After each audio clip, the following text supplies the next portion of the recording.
madaxweyne ku-xigeenka jamhuuriyadda Soomaaliland ayaa maanta waxa uu soo dhaweyn qurux badan u sameeyay fanaanadii weyneed ee Hiba Maxamed Gudoon Hiba Nuura intaan u gudagelin warbixintan xisaab badan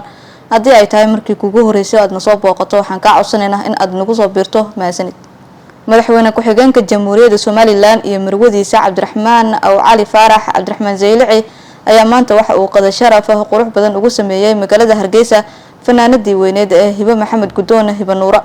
Hiba Nuura ayaa bishii la soo dhaafay waxa ay gaartay deegaanada Soomaaliland iyadoo ka soo noqotay carigaas iyo Mareykanka Hiba Maxamed Hiba Nuura ayaa waxa ay ku nooleed dalka Mareykanka 20 sano ee la soo dhaafay tan iyo burburkii dalka ka dhacay waxay ku nooleed dalkaasi Mareykanka balse bishii la soo dhaafay ayaa waxa ay soo caga dhigatay deegaanada Soomaaliland iyadoo booqatay magaaladeedii Boorame halkaasna ay si qurux badan ugu soo dhaweeyeen hooyooyinka magaalada Boorame heesteediina ay ku soo dhaweeyeen sidoo kale Hiba Nuura intii ay ku sugnayd deegaanada Soomaaliland ayaa waxa ay booqatay keedka ugu weyn ee Soomaalida ee yaala Radio Hargeysa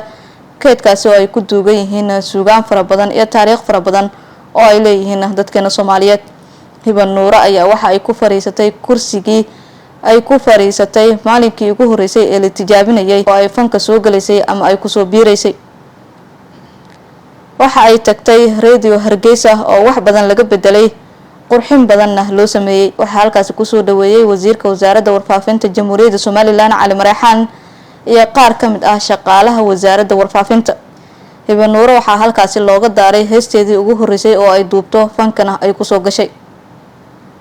Hiba Maxamed ayaa maanta mar kale waxa soo dhaweyn qurux badan magaalada Hargeysa ugu sameeyay madaxweyne ku-xigeenka Soomaaliland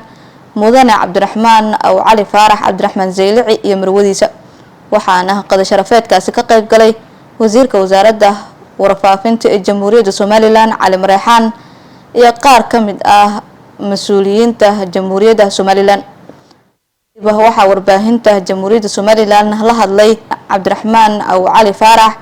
oo isaga qada sharafeedkan u sameeyay fanaanada Hiba Nuura waxa uu sheegay in Hiba Nuura ay mudan tahay intan iyo in ka badan in loo sameeyo Hiba Nuura ayaa hadda waxa ay ku sugan tahay deegaanada jamhuuriyadda Soomaaliland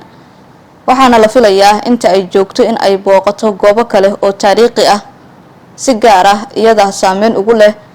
bilowgii nolosheeda iyo sidoo kale markii ay soo galeysay ama ay ku soo biireysay fanka sidoo kale fanaanada Hiba Maxamed Hiba Nuura ayaa waxay u mahad celisay madaxweyne ku-xigeenka jamhuuriyadda Soomaaliland Cabdiraxmaan aw Cali Faarax Cabdiraxmaan Zeylici iyo marwadiisa oo qada sharaftan ku maamusay